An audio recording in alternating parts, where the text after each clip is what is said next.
Саламатсыздарбы студенттер. Бүгүнкү өтүлүүчү темабыз бухгалтердик баланс. Лекциянын максаты эмнеде?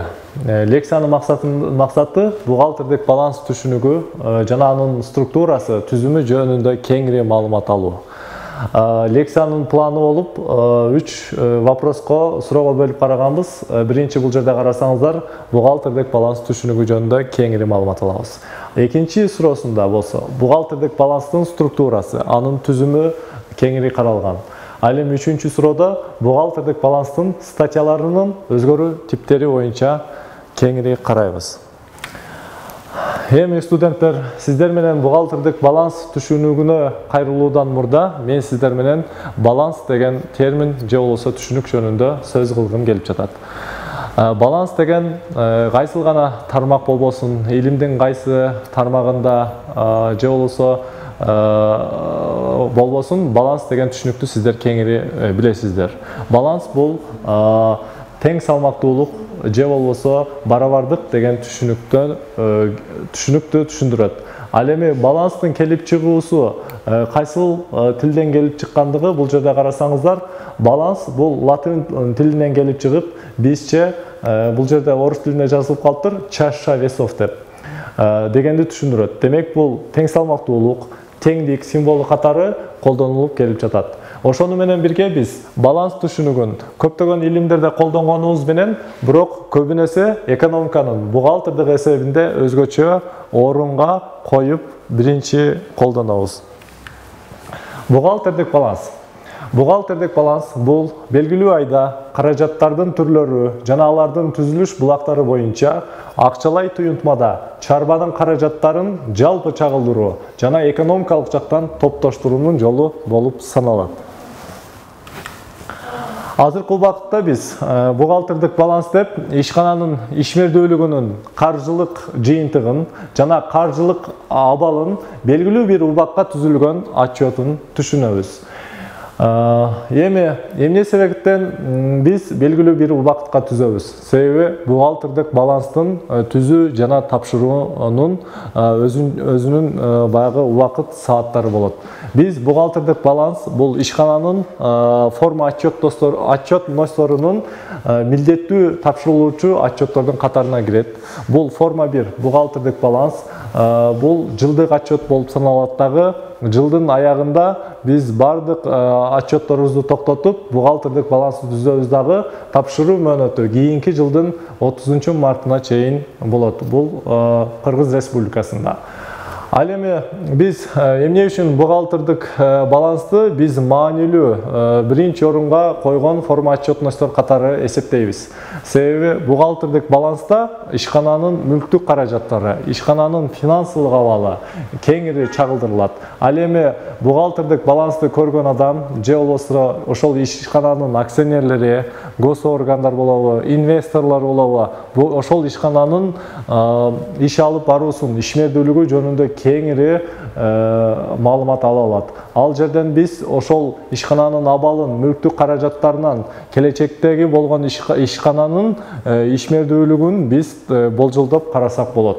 Ал эми ошол биз айтып жаткан бухгалтердик балансты керектөөчүлөрдү, маалымат булагын керектөөчүлөрдү биз экиге бөлүп карайбыз. Бул жерде ички керектөөчүлөр, андан кийин сырткы керектөөчүлөр деп экиге бөлгөнбүз. Ички керектөөчүлөргө бул ишкананын ичиндеги жетекчилик, менеджерлер болот. Ал эми сырткы керектөөчүлөргө инвесторлор айтылып жаткан банк болушу мүмкүн, госоргандар жана башкалар. Андан кийин ишкананын кийинки вопросубуз болсо, бул бухгалтердик баланстын структурасы. Бухгалтердик баланс бул таблица түрүндөгү форма, анын сол тарабында ишкананын активтери, ал эми оң жагында ишкананын пассиви каралат. Актив демекчи биз актив жөнүндө биринчи түшүнүк алайлы. Актив деген эмне? Ишкананын активи деген бул ишкананын мүлктүк каражаттарын түшүнөбүз. Активдер, биз активдерди эки топко бөлгөнбүз. Бул жерде карап көрсөңүздөр, ишкананын айлануу активдери, ишкананын айлануу эмес активдери деп. Ишкананын айлануу активдерине биз сырьё материалдарды, дебитордук карыздарды, акча каражаттарын, баалуу кагаздарды кошобуз. Булар айлануу активи деп аты айтылгандай эле бир процесстин өндүрүш процессине толук катышып, өздөрүнүн наркын ушул процесске өткөзүп берет. Ал эми айлануу эмес активдерине биз ишкананын негизги каражаттары, материалдык эмес активдер, узак мөөнөттүү финансылык салымдар и бүтпөгөн курулуштарды түшүнөбүз. Бул жерде айлануу эмес актив деп айтканыбыздын себеби бул 1 жылдан жогорку убакытка пайдаланган активдер. Анын ичинде основные средства дегенди карап көрсөк, бул жерде ишкананын жери, ишкананын зданиясы, имараттары, анын жабдуулары, унаа каражаттары, транспортный средства деп айтып коебуз, ушулар кирип кетет. Андан кийинки баланстын оң тарабындагы пассив деп, пассив деген эмне? Биринчи, пассив деп бул активдин каржылануу булагын биз пассив деп айтабыз. Пассивти биз негизинен 3кө бөлүп караганбыз.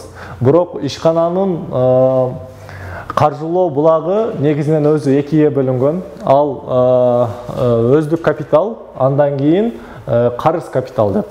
Өздүк капиталдын ичине биз өзүбүздүн уставдык капиталыбызды, кошумча капиталды, резервдик капиталды, ушуларды жана бөлүштүрүлгөн пайданы кошобуз. Ал эми карыз капиталын биз өзүнчө 2ге бөлүп карайбыз, мөөнөтүнө карап. Кыска мөөнөттөгү милдеттенмелер жана узак мөөнөттүү милдеттенмелер деп. Биз эмне үчүн буларды мөөнөтүнө карап айырмалап бөлүп алганбыз? Себеби бизде ишкана иштей баштагандан кийин активдер өздүк капиталдан каржыланып бүткөндөн кийин аны биз иш алып баруу максатында биз акчалай каражатка кандай десем мүчүлүштүктөр пайда болушу мүмкүн, биз акчалай каражат керек болуп калышы мүмкүн. Ошондуктан биз карыз капиталына сөзсүз муктаж болобуз. Биз аны 2ге бөлүп карадык. Мисалы үчүн кыска мөөнөттөгү милдеттенмелер жана узак мөөнөттүү милдеттенмелер деп. Кыска мөөнөттүү милдеттенмелер 1 жылга чейинки, анын ичинде биз сырьё же товарларды биз карызга алганда поставщиктерге болгон карызыбыз, жумушчулардын айлык акысы, анын ичинде социалдык фондко болгон чегерүүлөр, салык органдарына болгон төлөмдөр, ушулардын бардыгы кыска мөөнөттүү милдеттенмелерге кирет. Ал эми узак мөөнөттүү милдеттенмелерге банктан алган 1 жылдан жогорку банктык кредиттер жана башкаларды айтсак болот. Актив менен пассивдин акчалай түрүндө туюнтулган бири-бирине болгон барабардуулугу суммасы бул бухгалтердик баланс деп эсептейбиз. Биз пассив менен активдин ар бир элементин биз бухгалтердик баланстын статьялары деп айтканбыз. Бухгалтердик баланстын статьяларына биз активдин өзүнчө статьялары, пассивдин өзүнчө статьялары каралат.